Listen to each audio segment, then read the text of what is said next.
All right, Kendra, you had a question about number 6 on the More Reflections and Translations worksheet. And on that problem, they wanted you to do a reflection across the line y equals negative x. So let's start out by graphing that line. As you can see, that line has a slope of negative 1 over 1 and a y-intercept then of 0.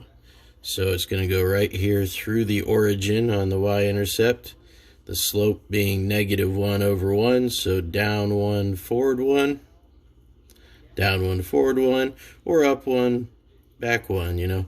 It's going to be a downhill slope like this. All right, so there's our line of reflection that we're flipping over.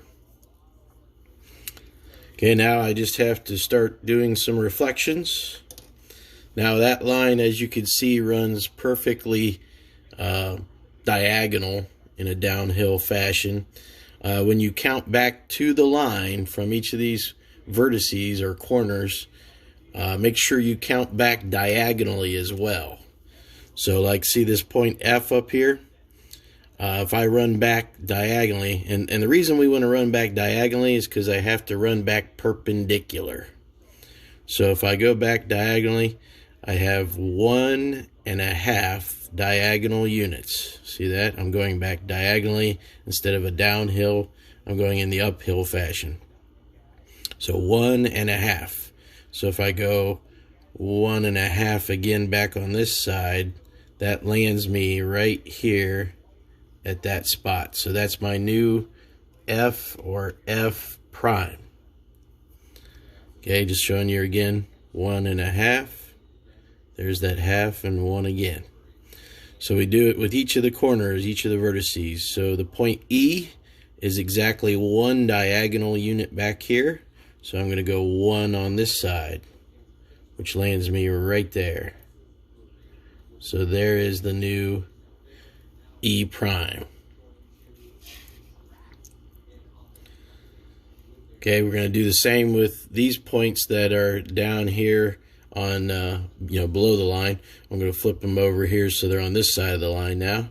So again, I count diagonally. 1.5. There's the half. There's the 1.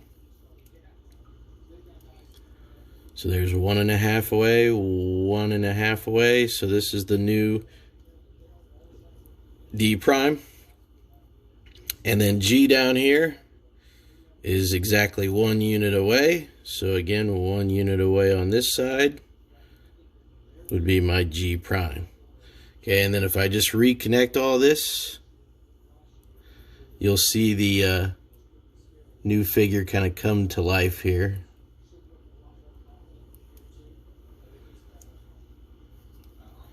Okay, and I know I've done it correctly then if it's very symmetric on both sides of my line, the y equals negative x. I hope that helps you out.